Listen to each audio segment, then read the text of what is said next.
A netizen shared a propaganda video regarding Xinjiang, featuring a family with the title, "Myself and My Three Prosperity Gems." The lady that's featured in the video is the mother of 3 children.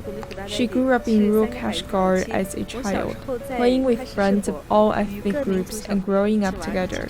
She said, "I have witnessed the great changes that have taken place in my hometown over the years. After I got married, I talked to my husband about having 3 children only, and he was very supportive. The hospital gave the 3 vaccinations and checkups, all for free. All of my children are healthy. Now we are a happy family of 5. Children can go to kindergarten at the age of 3, and the government grants us a subsidy of 2,800 yuan. The kindergarten offers free meals and accommodation, and my children are well looked after by the teachers there. They've developed good habits thanks to the teachers." In 2017, my husband and I applied for a 30,000 yuan small amount business loan, and with this, we were able to open a restaurant. Through our efforts over the past 4 years, we've been able to open up another branch. Now we earn more than 100,000 yuan per year. A netizen shared a video clip showing a young Uyghur child taking cotton in Xinjiang. This is a clear mockery of the Chinese government's lie of no forced labor in Xinjiang. A netizen replied, "What explanation would the Ministry of Foreign Affairs provide to justify that children of Uyghur descent in Xinjiang were tasked to pick cotton?" A netizen replied, "Perhaps the Chinese state media as well as the 50 Cent Army, they would claim that this child came from the urban area and he came to visit Xinjiang during vacation in order to have first-hand experiences leading life in the suburban area." A netizen mocked, "It is clear this child is used to picking cotton, but clearly he must be just playing around because they have no other choice than the cotton." A netizen replied, "The cotton in Xinjiang can be exported and exchanged for foreign currency. Perhaps for this reason, more child workers and forced labor is needed in Xinjiang." A netizen shared that according to media reports, a 13-year-old boy of Uyghur descent disappeared in the Xinjiang region in early March. Later it was found out that he was a victim of human trafficking and his organs were forcibly harvested. A netizen shared a video clip regarding how dozens of youth in Wuhan, China disappear without a trace. The situation has become even more severe over the past few years. According to an article published in the Epoch Times, quote, "In Wuhan City in central China, more than 30 young university students have gone missing, but the Chinese authorities have gone out of their way to prevent any information about their disappearance from being made public."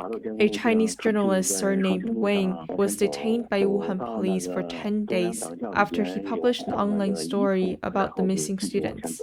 The original article has been deleted. The story gave detailed information on 32 university students who have gone missing since 2011, including name, age, height, and where they were last seen. The state mouthpiece Xinhua published an article claiming that the reports of missing people were false rumors. The Epoch Times has contacted and spoke to several parents of the missing students, who said the information in the detained Chinese journalist's article was accurate.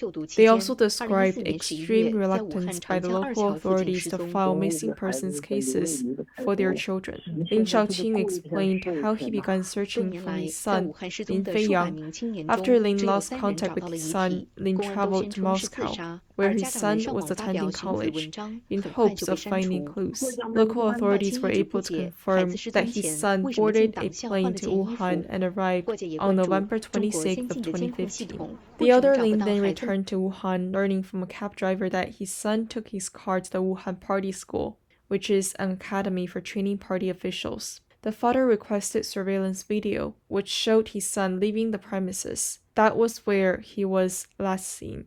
Lin said, despite his pleas, local police told him because there were no reports that his son was harmed in any way, and they could not begin an investigation. Mr. Yang, father of Yang Xin, who went missing in 2015, a netizen replied, over 600 students in Wuhan have disappeared, but only 3 dead bodies were found, and all of the 3 students were labeled as having committed suicide.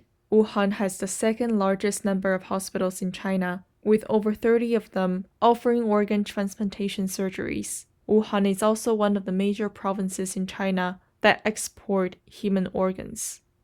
A netizen shared that most recently on March 21st, an organization called ETAC, which stands for the International Coalition to End Transplant Abuse in China, posted a new video calling on the international medical community to cut off all ties with the organ transplantation industry in Communist China as one of the ways to stop the CCP's practice of forced organ harvesting from practitioners of Falun Gong as well as Uyghurs in Xinjiang and other groups of prisoners of conscience. A netizen shared that over the past few weeks, at least 6 different counties in the state of Virginia have unanimously passed resolutions to condemn the CCP's practice of forced organ harvesting, while at the same time to raise awareness of the issue and call on local residents to be informed so that they would not become complicit when the Chinese Communist Party is engaged in a genocide. Child, we will take you in. Child, we will bring you home. You'll be a flower that sees the spring. Soon a dove flying high.